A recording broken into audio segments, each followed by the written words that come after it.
You know what that sound is? That means we are here live, Tackle Trading's Halftime Report, our daily YouTube show where we break down the markets and, kind of work through every different major index in our daily routine. Coach Matt is back. Matt, how you doing, I am. I'm doing very good. I'm excited to be back with the halftime crew. I've missed you guys. And apparently you must have had Christian on yesterday because the market tanked yesterday. Was Christian on? He was hiding in the shadows. We're going to blame him anyways. We're blaming Christian anyways. Yeah, no, actually, even Christian said something in the chat. Not my fault. There's an old running joke. Whenever the market sells down and crashes, Christian Sisson is either on our podcast or on the halftime report. Yeah. I'm not going to blame him. Obviously it is not that thing. But the markets are rallying back a little bit here today. I guess that means we shouldn't ever have Christian on as a guest then, because then the markets might just... No. See, as traders, we don't mind bearish activity. Well, in fact, we love highly correlated indicators. So we'll call it the Sisson indicator. Yeah. Load up on the high negative delta coming into a Sisson indicator whenever he shows up. I like it. I do like it as well. Welcome out, halftime crew. Obviously, we're going to break down the markets. Matt, you calling this a bounce back? Is this a rally or is it just noise until we get the Fed meeting? This is nothing. Yeah. This is Tim. You know what we call this? What do we call this, Tim? Dead cat bounce? No. You forget what we renamed a technical pattern. When it's a nothing burger. A nothing burger. It's a nothing burger. It's nothing. There's come on. Nobody's taking a stance coming into the Fed. Nobody's doing that. Mm-hmm. Everybody's going to wait and see what the Fed does. They're hoping and praying and begging that the Fed doesn't raise rates tomorrow, and they think that that's going to save the global economic recession that's coming at us. And I got some very, very straightforward information, Tim. Mm-hmm. It's not. You're not. If they don't raise rates tomorrow, it's not going to have a long-term impact at saving a global recession that is obviously slowing down around the world. It's not going to cure the trade wars. It's not going to just cure the gluttony of supply of oil from around the world. It's not going to do it. Mm-hmm. I mean, Tim, think about it. This has been driving me crazy for the last few days about people literally begging for them to not cut rates and our president begging the Fed to quote unquote do what's right. Well, if they were going to do what's right, they would never have started all this massive monetary stimulus programs 10 years ago, but we don't need to go back and forth on that. I'm just going to sit there and say to them this: you came into 2018 at the top of a bull market with $1 trillion fiscal stimulus coming into the market through taxation. Right. Okay? And did the market just buy? Did that cure global slowing down concerns? No, not in any capacity. So for example, take crude oil. Let's take crude oil. All right. So a week and a half ago, everybody, not us, not the tackle traders, not tackle trading, not our halftime crew, but everybody else out there, oil is saved because Russia and Saudi Arabia agree on a 300,000 barrel cut going into January. OPEC is going to also cut. Well, did oil just go up from there?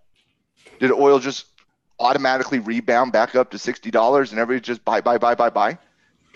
Simply because they talk about these singular items doesn't change the fact that our economy is a $21 trillion economy, and the global market is a massive market where there's 560 trillion in derivatives from around the world.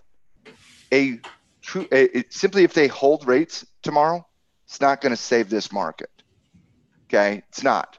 We need to see substantial progress in trade talks. You need to see deals across the board in trade talks to save anything from happening here. And I don't see that.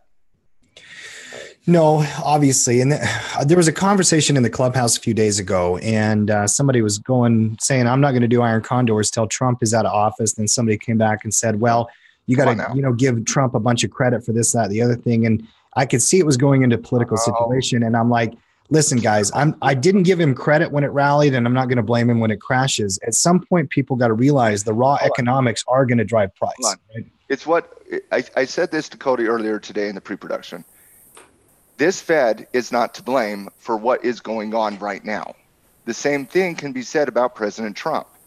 Okay, he's been trying to take credit for the economy for 2 straight years.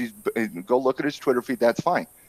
This market is not based on the last 2 years. This everything bubble was a creation of Bernanke and a continuation of Janet Yellen. So if somebody wants to own the bubble, and if somebody wants to have the responsibility for the bubble crashing, those two individuals are 1A and 1B. President Trump, President Obama, and currently Jay Powell are down the road in credit and blame here. So I know people in politics always try to assess blame, or they try to give credit. But this blame and this credit is squarely on the shoulders of Janet Yellen and Ben Bernanke before her. And so what I feel, and I feel this for a long time, we have increased the supply of money too fast in our economic condition over the last 10 years. And I feel it's the responsibility of the current central bank to normalize that complete chaos and crazy economic condition we went through.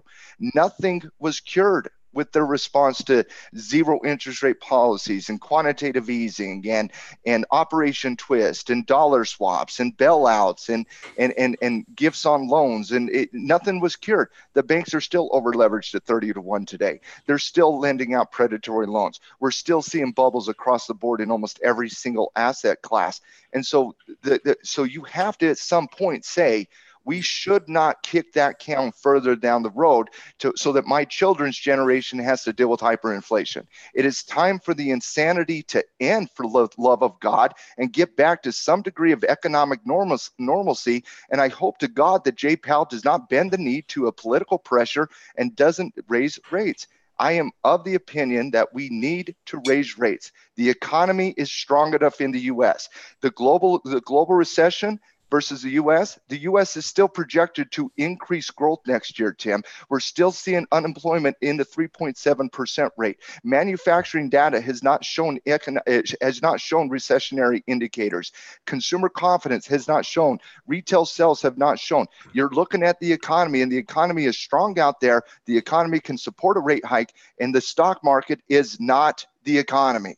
Yeah, there's a couple of resources I just put in the chat. I think that would be very appropriate during this part of the conversation. We're going to get to all of our charts and all of our checklists that we always do. I want you to click on the one on the yield curve map from Guru Focus. Go into the chat in Zoom, find that. And I want to talk a little bit about this, because that 10-year, 2-year relationship, part of what you're talking about, I think the market has taken its clue, and we've seen the Fed watch tool, from CME Group that tracks the futures market for the Federal Reserve funds rate has come down. The expectation of our raising interest rates this time for the Federal Reserve meeting was higher than it is today. And so I think some traders are seeing the pressure from Trump, and they are thinking that he will bend the knee. That is what we're seeing in the data, by the way. We're also seeing it in the futures market, and we're seeing it in the Treasury market. If you look at there were two links I put in there. One was directly to the Treasury yields from treasury.gov. I want you to find that one as well, because I think the data set table explains something very, very unique to me. And there's even one on the yield curve from Guru Focus. But I'm looking at the 10-year yield map. In the last 2 weeks, has come down 13 basis points. Yields are dropping. Yields were going up because we all assumed that the Fed was going to stick to what they've been saying for a long time.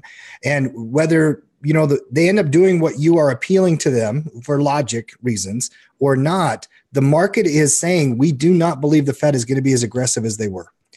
That's what we're seeing. But I'm not sure that is for December, though. Okay. That could be aggressive coming into 2019. And although I do believe that the Fed will raise interest rates tomorrow, I am not sure that they're going to continue to raise as aggressively in 2019 as they otherwise have indicated in 2018 and earlier parts of 2018. We were expecting 3 basis point interest rate hikes in 2019. We were expecting 4 this year. We were expecting 3 next year. 4 this year should happen. We should get that 4th interest rate hike coming in tomorrow, and then next year we'll wait and see. But I think we got to wait to hear from Jay Powell tomorrow before we start projecting what they're going to be thinking about in 2019. I mean, everything for the end of the month here, in my opinion, comes down to the reaction of the Fed. The relationship of interest rates to how it's affecting the viewpoint of the economy. Markets broke down yesterday. They are having a little bit of a rally back here today. I want to ask you a simple question, though. Yeah. Let's say they don't hike. Let's say they keep it the same. Okay. What does that tell us about this market and how shaky of a foundation it has when a 1/4 point hike would send it to a complete chaos. It's a shaky market. Yeah, I just don't believe that that's going to save the day. You got to have growth come back, and you got to have progress in trade wars. You know, the reality and the bottom line, Matt, is I don't think people are really respecting the risk right now. In my opinion, traders they're seeing it. They're seeing the breakdown. Halftime crew is seeing it. But really, a lot of people out there, they're not worried about it, or maybe they don't know what to do about it. I think they are worried about it because people are genuinely afraid of this, but they're not doing anything about it yet. If the reaction of the Fed is bearish and we break down below more support levels, we're already legged down here. This is we're moving into bear market territory, Matt. I know the S&P and the Dow are not there yet, but I did read a statistic that the Russell is. Small caps in a bear market. Yeah, small caps are in a bear market as we speak. From peak to trough. So yeah. Where do you have support on the S&P? I think where everybody else does, 2550. You know, it's kind of coming back into these old levels over there in February. Once you broke that 2600 yesterday, you're obviously going to go back to these historical support levels at 2550, and then obviously at the very low here at about 2530. So you got to put the current support channel at 2530 to 2550 in my estimation. Once that level is cleared, you know, you do have some significant whole numbers at 2500, but that shouldn't stop anything. So if 2530 is cleared, there's not a massive support level that you can look at from a technical perspective until you get down around 2400. And so 2400 would be a likely target if that 2530 level is cleared. We're not there yet, Tim, and we got to wait for it to hear from Powell tomorrow, because I don't think that's going to be cleared before we get some central bank action coming in tomorrow. So I'm looking at that as a level in the S&P 500. So 2530 by 2550. When you're looking at it on the Dow, and that's the one that everybody's kind of talking about, you got these ultimate lows right here that you had last February at 23,088, but you got this fairly significant support zone similar to what you're seeing on the S&P 500 right there at about 23,500. So keep an eye on that in the short term at 23,500. Again, I don't think we're going to be seeing a lot of aggressive buying or selling before the Fed tomorrow. Yeah, probably not. I mean, obviously this little rally back here is a nice relief for the bulls, but now we're just coming back into old support as well. You know, you come back into 2,600 and you have an intraday pivot. It's going to be a very interesting pattern as we go through the week. And even if we do have a positive reaction of the Fed tomorrow, Matt, I want you to remember we had a huge rally in August after the, Jackson Hole summit, right? We also had a huge rally last month after his testimony on Wall Street. So I'm not sure that will necessarily drive the market back into a Christmas rally. Huge rallies are met with substantial resistance levels. Correct. Substantial resistance levels. So, I mean, this is going to be a stock pictures market for the next couple months, in my opinion. Yeah, I would agree with that. Obviously, you have to be adjusting day by day by day, but that's a great market to trade in. It really is a great market to trade in. I'm looking at the internals on the S&P. 350 companies are going up today, 150 going down, but there are still more companies hitting new 52-week lows than there are 52-week highs, obviously. It's cherry picking the bottoms. Yep, for sure. Top 5 gainers on the S&P, Matt. Darden Restaurants, AMD makes the list, 4.6%. CBRE, Boeing had some really good news. And yes, even GE, now 2 days in a row, has 2 green candles. We'll get to old GE here. Oh, it's a inverted head and shoulders reversal, Matt. Go long GE, right? Go buy right now. Yeah. What a mess. You were talking about patterns earlier, how we had the nothing burger pattern. This is GE eventually is going to be the MySpace pattern, where it just goes to nothing and dies a horrible death. Give it a couple years. Blockbuster, Tyco, Enron. Sure. Yeah. You got to give them credit. They're up 4% today off the bottoms, obviously. No, you don't.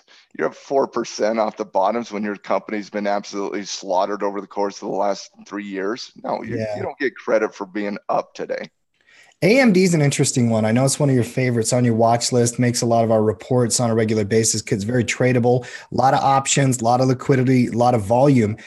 What's your read on this reversal type pattern? Because it's not an easy one to read. You had the big blow off top. You had then the sell off, the earnings gap down. We're holding the 200, Matt.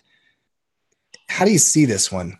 It's not a trade right now. I love AMD not from a directional capacity. I love AMD for cover calls. Mm-hmm. So Yeah, I mean, it's the pattern, reversal or not. I mean, the pattern's neutral right now, and it's great for covered calls.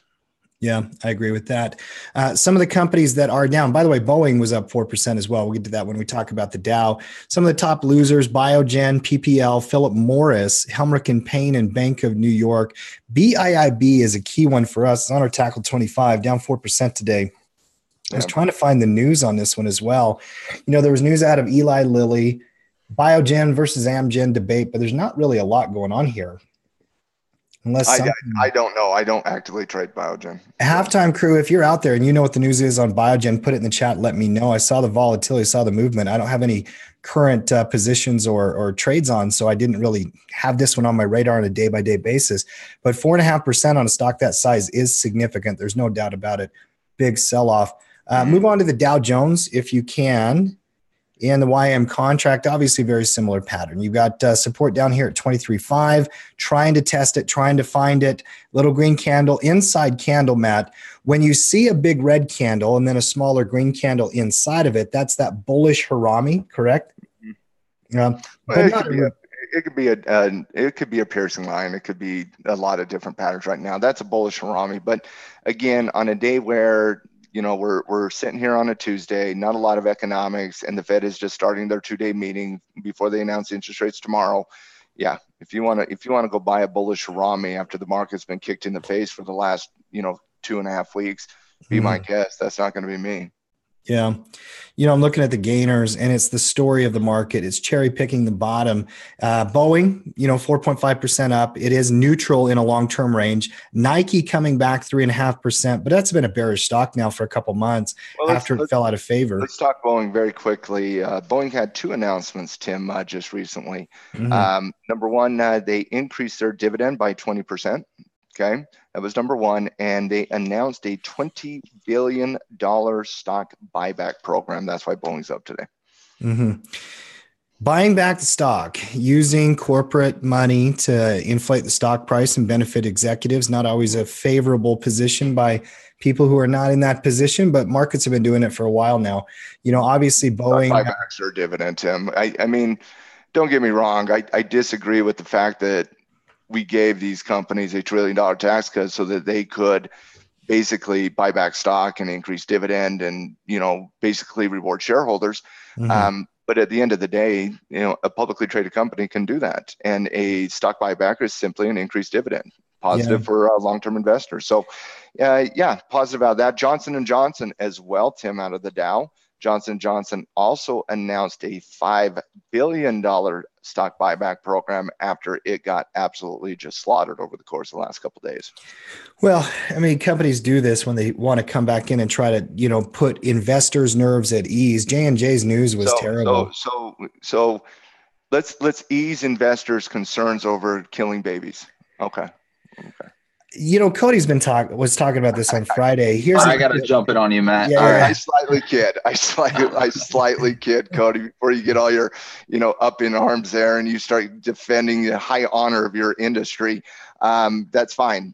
I was joking to get Cody on edge. Well, it worked. Got him on edge. I mean, how long ago was this stuff with the asbestos, Cody? I was reading the story about it. It was from the 1970s. Is that right? Yeah, it was 40 years ago, and it's coming out now. Well, that certainly has a major impact in 2018. Yeah, exactly. The worry is on lawsuits, not on the products. I saw Johnson & Johnson's HR department put out a tweet about #MeToo. I didn't really understand what it was all about, but obviously they're getting tied into that. Whoa, what? Say that again. Old accusations coming up late. I'm just saying. There was a joke in there. I don't know if it landed. Probably did not. Bad. Companies that are down today on the Dow, obviously you're going to see the energy names: ExxonMobil, Chevron. Matt, they make up 23% of the sector, and they're down 1% today. Oil's breaking down. We'll get to the commodity sector here in just a minute. Merck down, Pfizer down, United Health. Healthcare is rotating out. There was some news about that, legal case that came out of Texas challenging the Obama administration. That obviously can have ramifications for the healthcare sector. Do you know much about that story? We were talking about it in the pre-production meeting. Basically, when they removed the mandate in the tax plan from 2017, it basically made certain parts of the Affordable Care Act unconstitutional in this judge's opinion. I'm sure we'll see more court cases on this very soon. Yeah. One of the better performing areas of the market is technology. Move on to the NASDAQ, if you would, NQ. And you'll notice a fading, drifting type of pattern. You know, the S&P and the Dow did break support. The NASDAQ has not broke support yet based on where all those support locations are. But we're in a downtrend. We're still under pressure. I still would have a bearish bias on this index. There's no doubt about it. What's your read on the NQ, Matt? Same thing. I mean, we're approaching major support levels, and we're going to wait to see on the Fed. I mean, there's not much more deeper analysis I can provide than wait till we see what the Fed does. Wait for the Fed. You know, some companies are not waiting for the Fed. Netflix up 4.6%. American Airlines up 4.4%. NVIDIA, Applied Materials. A lot of the chip makers, Matt, Texas Instruments, Applied Materials, NVIDIA, one of the biggest ones in that index is going to be AMAT, obviously nice reversal characteristics here, but like AMD, not tradable yet until you break above that pivot. Yeah, you got to shake out these reversal versus continuation patterns, Tim. And a lot of the market's just kind of in this wait and see. And again, up 4% on Applied Materials. Are you buying that right now? No. You got to wait for it to clear resistance levels. No, I do like the chip makers for a comeback if they can break and run, obviously. That's always a contingency there. We're not seeing that yet. Intel's the biggest one in that space. You know, they just lead that area of the market. It's got to break 50 for me. You know, it's been like that for a few months and still sitting in a neutral range. Yeah, I mean, any directional trade, you got to wait for resistance to be broken. So one of the biggest losers today is Wynn Resorts. Been bearish now for a while. Some of the international companies are rotating out today as well. That's almost a breakdown, Matt. Maybe. Not yet. It's a tough one because you have reversal characteristics that we're developing. You know, you had a higher pivot low, higher pivot high, and now you're breaking into some other major support zones. When you're in a situation like this, would there be a new trigger at 100 or would you have to wait until it broke below the lows at 92.5? I would not trade that under 100. No, not because, and it's not really the 92.5 that would be concerning, Tim. It's the fairly good activity right around 70, 97, 98. You just don't have return. You don't have the potential return to justify the risk. I mean, what, you're going to short under 100 to target 98 with an ATR that moves $6.50? Mm-hmm. The math doesn't make sense on that. Doesn't make sense. One of my favorite companies to see on the loser list is Comcast, CMCSA. I know you're not supposed to get emotional about trades. I'm not in a trade on this one, but this company I've always had a distaste for. I hate Comcast. Yeah, you hate them. Well, you know, and by the way, I was talking to somebody today about this. You know, one bad customer service experience can affect your view of a company forever, you know. Of course. And that happened to me probably 8 or 10 years ago with something I was paying them for. It wasn't even cable. I think it was Wi-Fi. And they would not admit to the fact that it was their fault. And I knew it. And, you know, now I still am ranting about them 10 years later. Well, I think that's everybody. You know, you have a bad customer service experience with the company, and that will shape your opinion of that company for years to come. Mm-hmm. Yeah. That's why customer service is so vitally important in every capacity. Critical. Obviously, the NASDAQ is showing general strength. In fact, the internals are pretty good. Give me the last index here, RTY, Matt, if you would. And bear market territory. You know, as a matter of fact, I did see some data on this that the official stance of the bear market is 20%. We are down 20% from tip to trough here, Matt. Yep. You know, and obviously that's going to catch a headline or two. Do small caps lead these larger indexes lower into 2019? They certainly could, but I think it's more likely that the blue chips will lead one way or the other. I mean, small cap index, it's easier to move it. They go up a little bit higher when the market goes up. They go down faster when the market goes down. They're more aggressive than, say, the Dow Jones and the S&P 500 is. Yeah. Obviously, the RTY, little tiny green candle, in fact, 0.4%. It's underperforming many of the larger indexes today, still very, very bearish. 3 nasty candles there, Thursday, Friday, and Monday. Obviously, it was breaking down below support. Moving on to the dollar and commodities. Let's start with the dollar index. And Coach Noah actually popped in and did the Forex report this week, Matt. I still have not had a chance to review that. Got out on the site there yesterday. Honestly, I'm just getting, like, literally, I'm just getting back in everything in the last hour. So I have not had a chance to read that Forex report yet. I'm going to go look at it. I think probably a lot of chart-based analysis on all the major pairs, like I was talking to him about I'm sure he did on our meeting yesterday. Yeah. Dollar until it breaks, you really got nothing to see here. And the statement you said earlier about we got to wait for the Fed, well, that is as true of anything, but it might be the most true about the dollar, right? You know, the dollar is going to be sensitive to whatever Jerome Powell says here. You do not touch the dollar against any other currency in front of a very important Fed meeting. Yeah, absolutely not. Yeah, and there are other major meetings coming out this week. Obviously, a few different policy decisions out of some of the central banks around the globe. The biggest one, obviously, nobody cares about anything outside the U.S. central bank tomorrow. Yeah, I agree. You know, dollar range bound, ascending triangle could break and run, but it also could go any direction. That's what news-based trades do. You know, that you still have this support level here, but this resistance level is now neutral on top. You're literally talking at 97.70. That's your resistance level. Yeah. Maybe the story of the day is crude oil here. And we've been talking about the significance of this 50 level for a long time, you know, and it's why as traders, guys, you've got to be prepared and take action when you see it.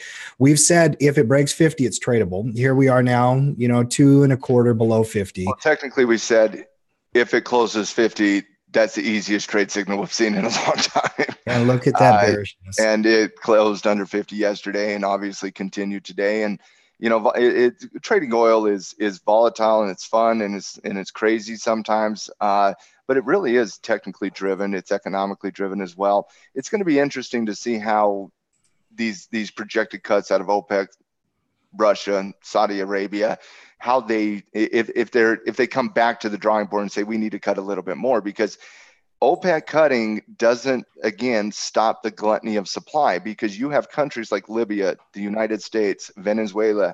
They are increasing the supply of oil in their countries. We obviously don't answer to OPEC in any capacity, and we want to become energy independent, and we're going to, you know, pump our oil the same way everybody else is. So cuts alone will not stop the gluttony of supply. So you have supply issues galore.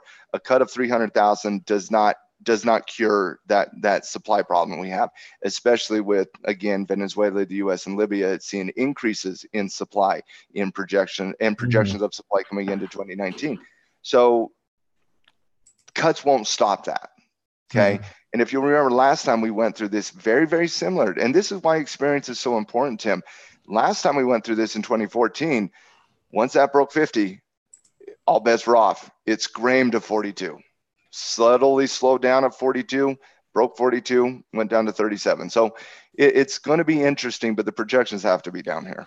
I think there's a lesson here as well from a technical perspective, is that whenever you go into a wedge pattern, Matt, the higher probability is that the primary trend will continue. It doesn't mean you can't reverse and run back to the upside, but we were in this low base type pattern. We said 55 or 50, and really the probability was on the breakdown below 50, and that's what ended up happening here.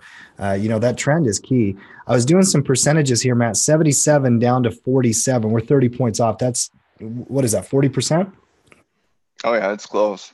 I mean, that's incredible if you think about it. 30 off 70. Yeah, you're talking around 38, 40%. You know, incredible sell-off the last few months. We're now showing pressure. Oil has the potential, being as important as it is for the global economy, to drag the entire market lower. There's no doubt about it. We've seen that correlation in past bear markets for oil. Doesn't mean it will do it, but... No, but I mean, you got to look at this historically very quickly, Tim. And this is why that break of 50 was so important on oil. That 50 is a very significant whole number for it, right? And it's so important for so many different countries who are profitable or are not at certain levels. So that's one thing. Number two, your target here, looking at historically, you got some about 47, 46.50, and that's kind of where the low of today is. So keep an eye on how it handles at 47. A break of 47, you should see price depreciation coming back down into these 43 levels, 42 to 43 levels. So keep an eye on the 47 mark. Next step down if 47 is broken. And I do believe breaking 47 could be another entry point, especially underneath the low of today's candle. So keep an eye on that. But then ultimately 43 to 42 would be your next support level. And just to let everybody understand this from a historical perspective, let's look at that drop we saw a few years ago. 2014. Yeah. Yeah. Okay. That's 2014. All right. You did see some rebound at the 50, the same way we did last time, and then it capitulated all the way down to 26. So once you start seeing demand issues in an increasing supply condition, there's not an answer overnight.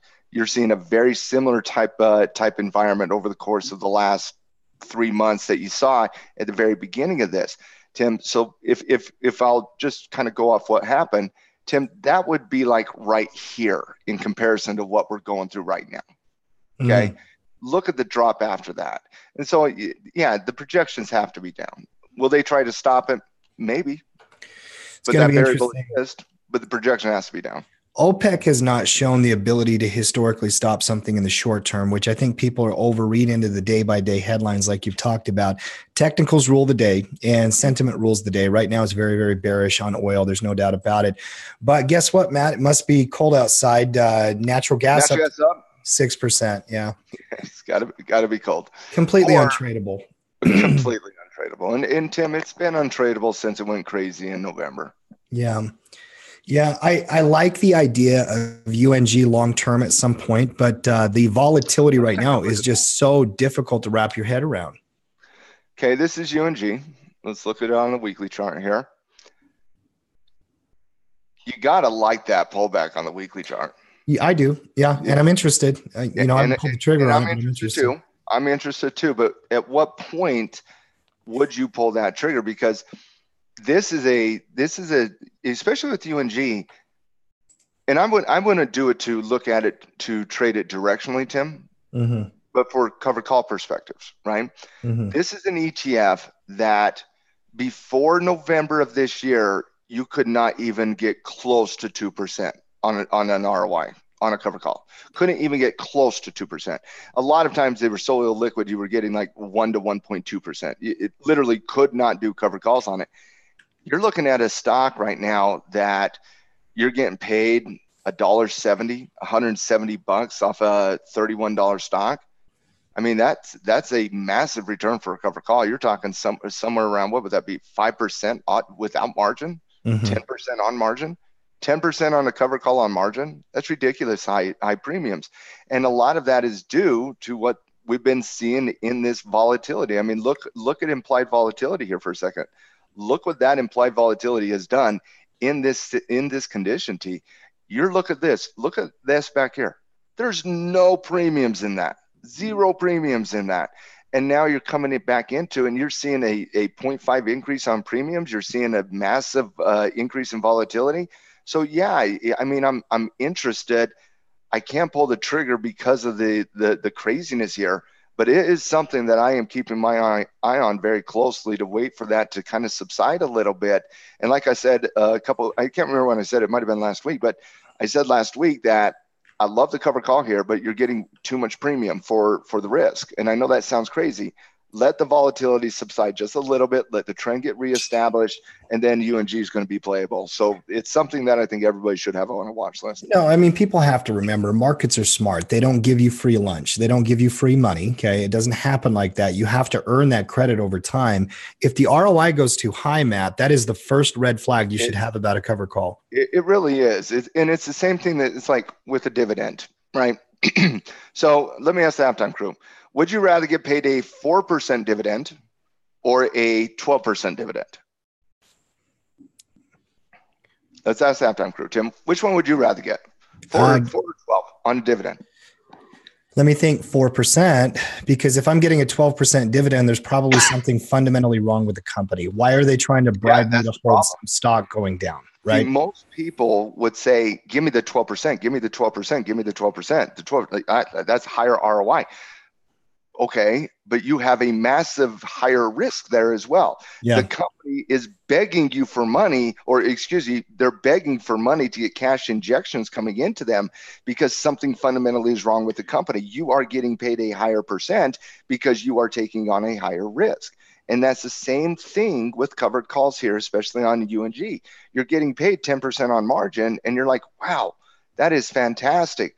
But you're also got to realize that if you would have done that last week, okay, and you would have bought this stock at 36 last week, You're only covered up until 34, and it's currently at $30, which means you're $4 underwater within the first week of going into a covered call, which means you're going to have to rent that out at its current price for another 3 months just to make back that loss there.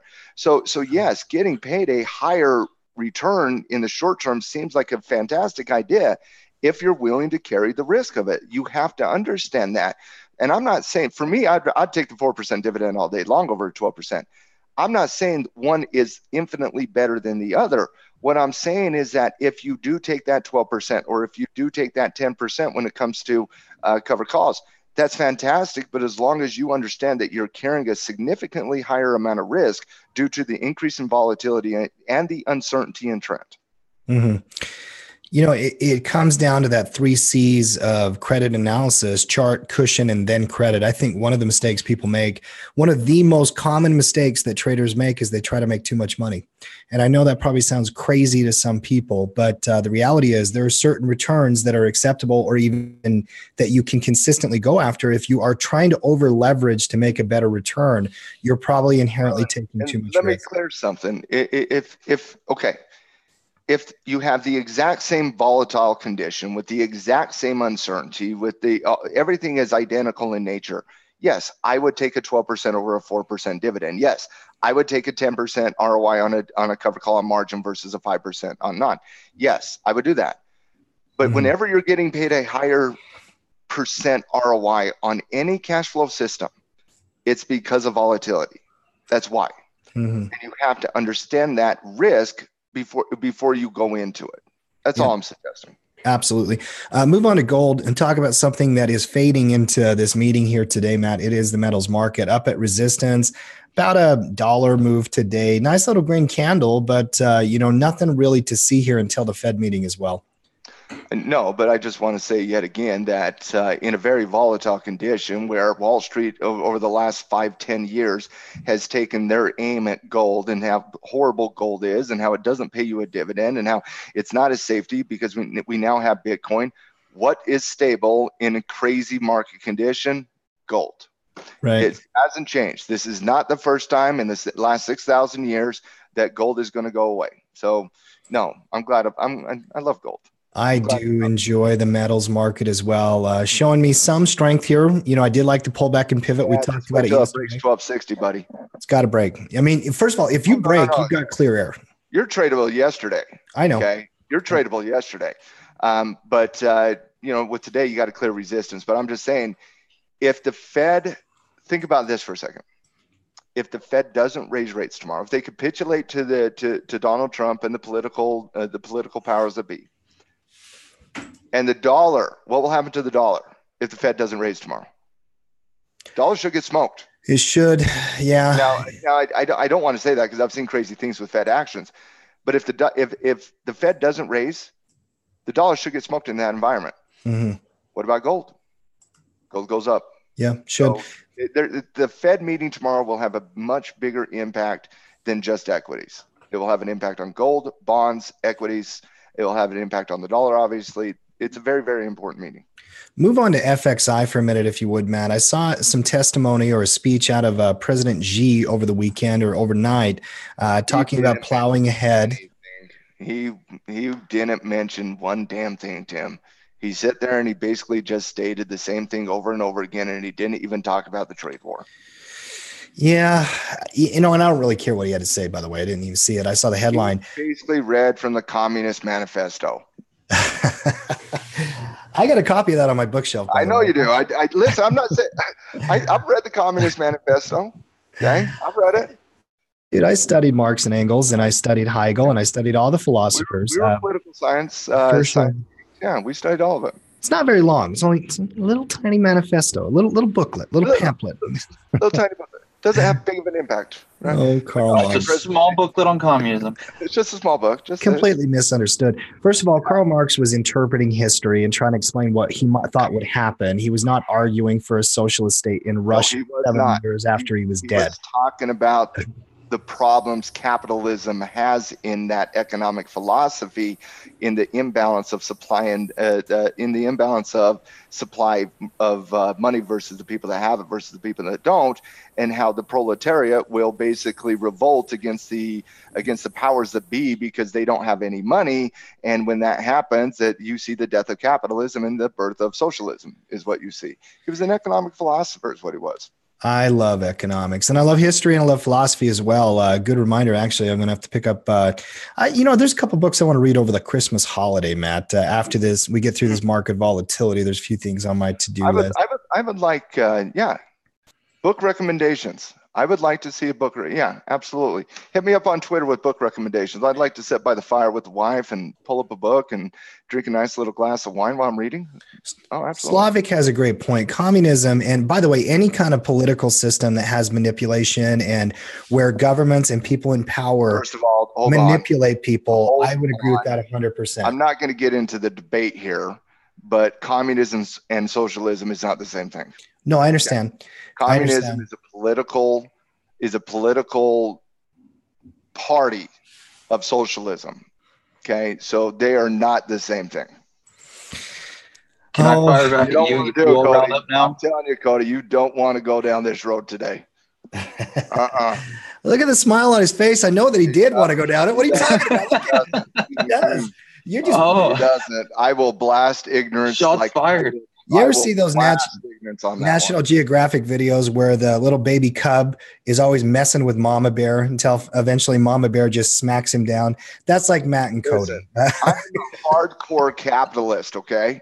I am a hardcore entrepreneurial capitalist. I believe in capitalism. That is who I am. Well, Matt, you've said this before, and I'm just reiterate. You and I agree on 90% of things, but we just really enjoy debating that last 10%. We do. We really enjoy debating that. There's no doubt about that. In fact, our pre-production show has turned into a little bit of a debate. But the reality is, I was just obviously making a joke to the Communist Manifesto. Okay, so that's number one. Let's move on though. You know, there is a list of books. I'm going to have to find it. Cody, while we're finishing up the halftime report here, will you go and look for the book list that we have either on the Clubhouse or it's on Trading Justice somewhere? See if you can just search for it real quick. Or if one of the halftime crew knows. We have a list of 20 or 25 books, Matt. I want a book recommendation on a book on economics that is not one of the ones that everybody else follows. Right. Yeah. The Ayn Rands of the world, the Keynes of the world, the Adam Smiths of the world, the Karl Marx of the world, Milton Friedman's of the world, all those. I'm looking for a book recommendation from somebody that is off the beaten path economically a little bit.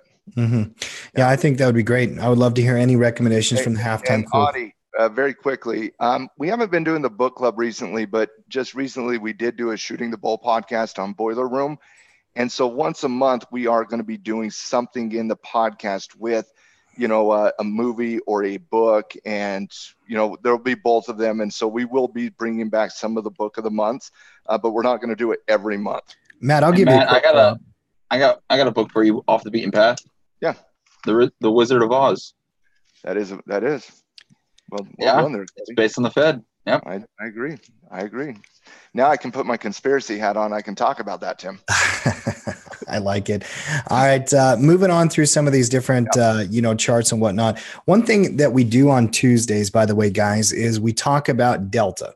In fact, we've designed our halftime report to have a different theme day by day by day by day. And we kind of are trying to create some consistency in that.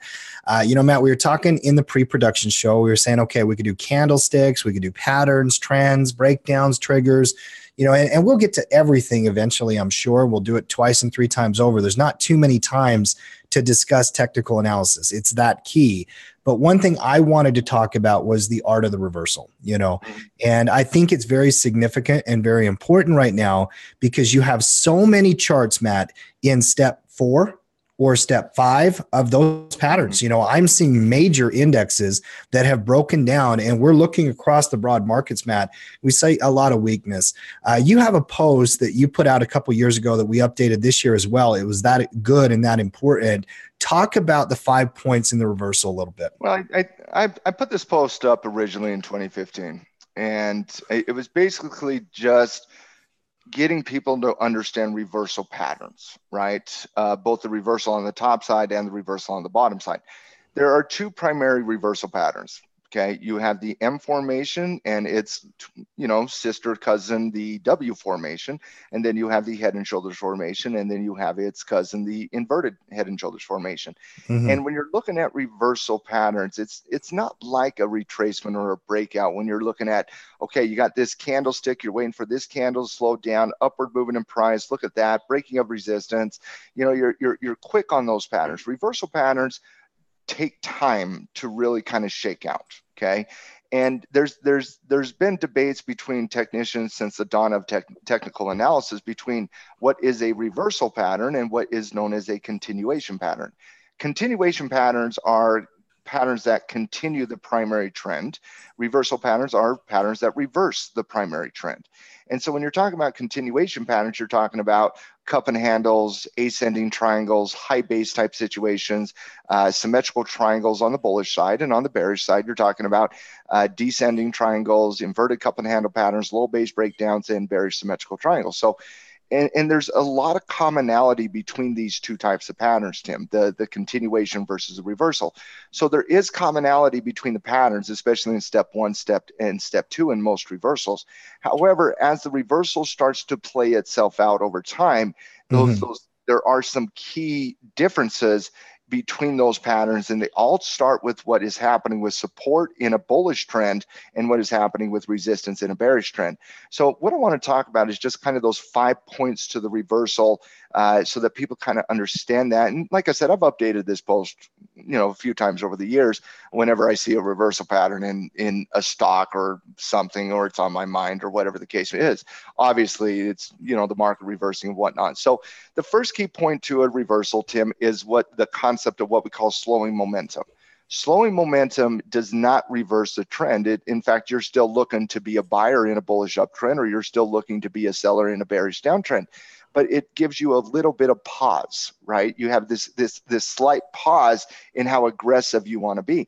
And I was at a legacy education event teaching this weekend, and that's why I wasn't here the last few days. But it was an awesome honor to get back on stage for Legacy. And somebody asked me basically the question in how I would approach trading in a slowing momentum environment. And we were looking at swing trades is what we were looking at.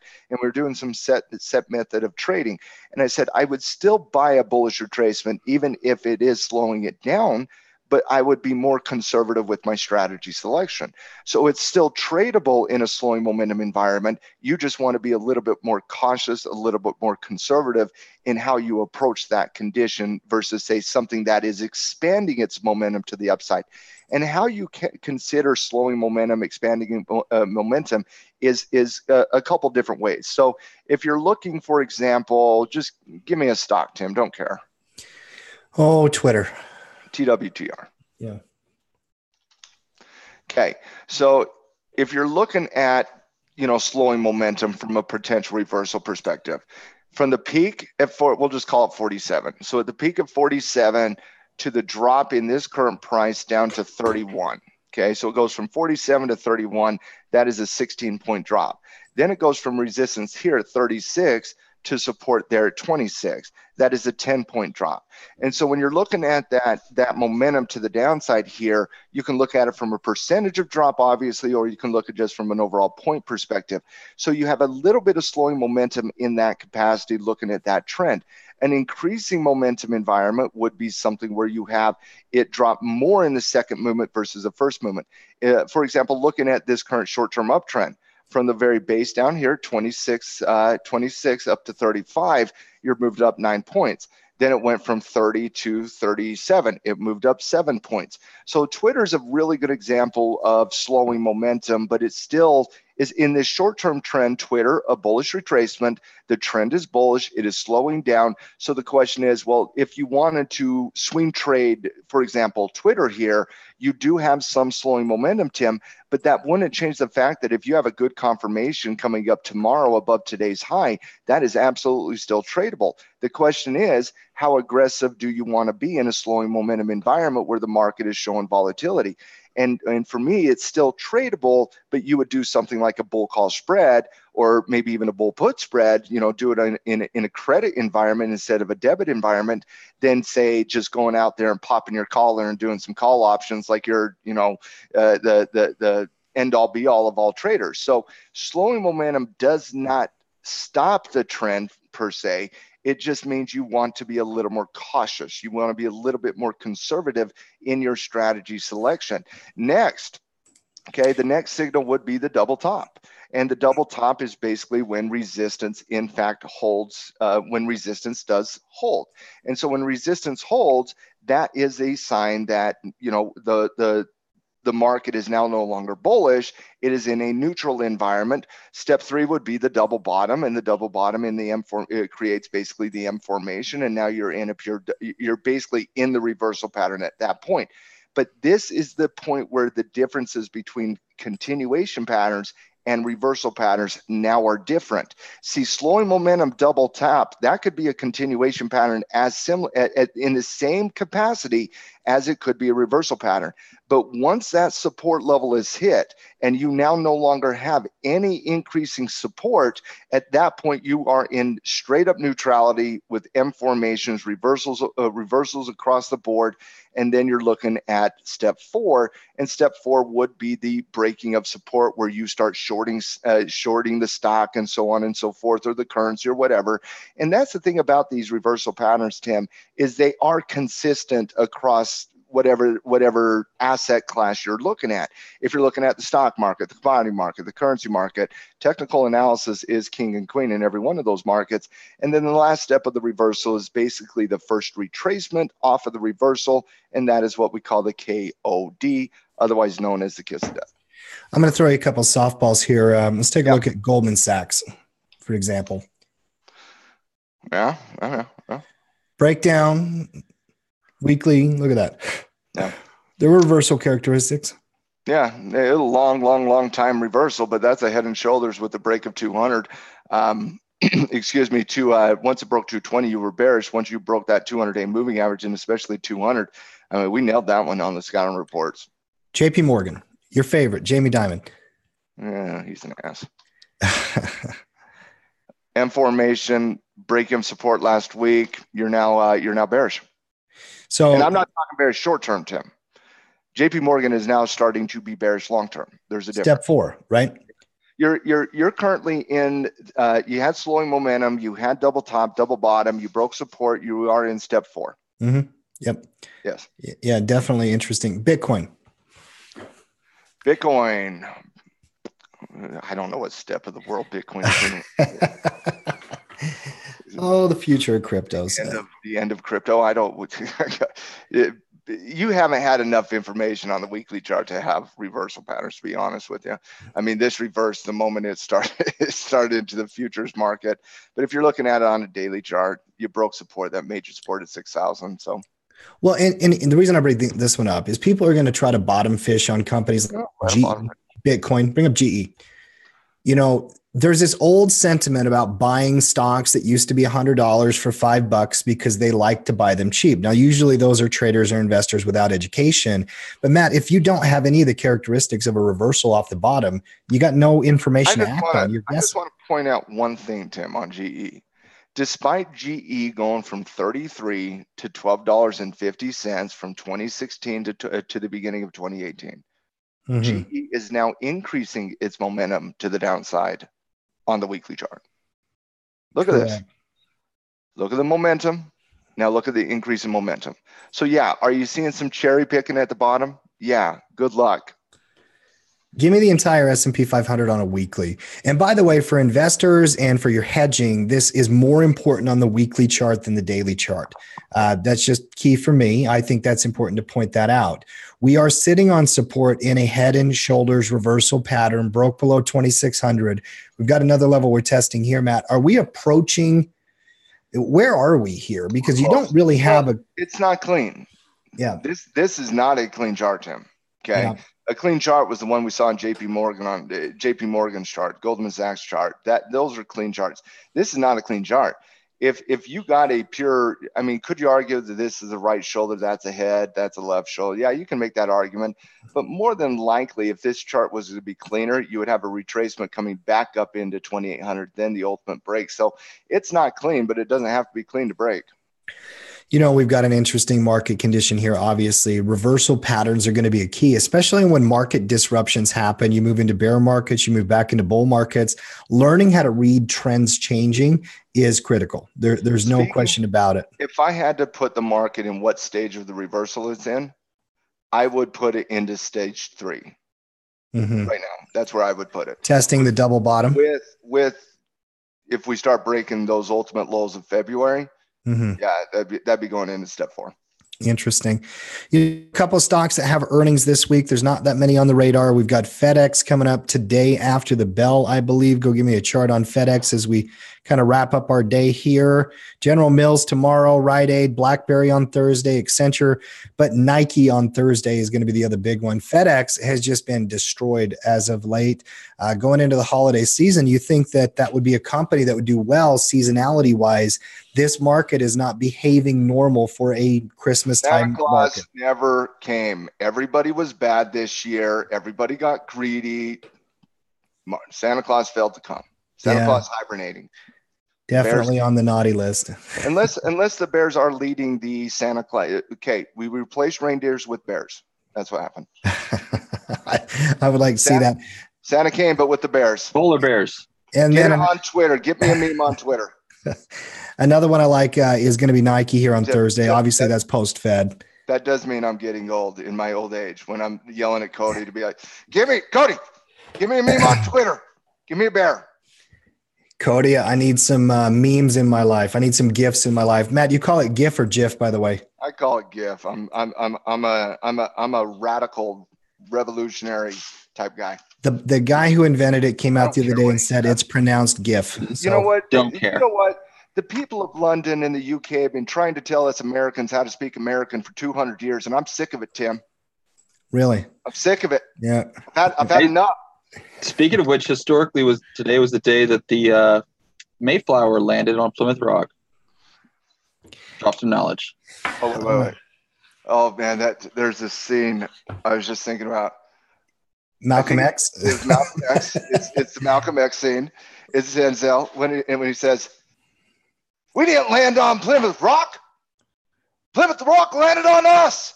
Yeah, that one's a famous one. Denzel. Oh, I love Denzel in that movie. Denzel's one of the greatest. He is. Oh yes. Top three of all time.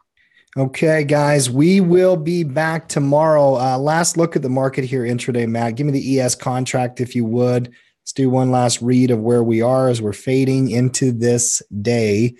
You know, you've got an inside candle kind of fading into a neutral range. You're still in a downtrend. The breakdown on Monday was the more significant technical action. Until the Fed, I think you're going to compress. You know, I wouldn't be surprised by anything in a market like this.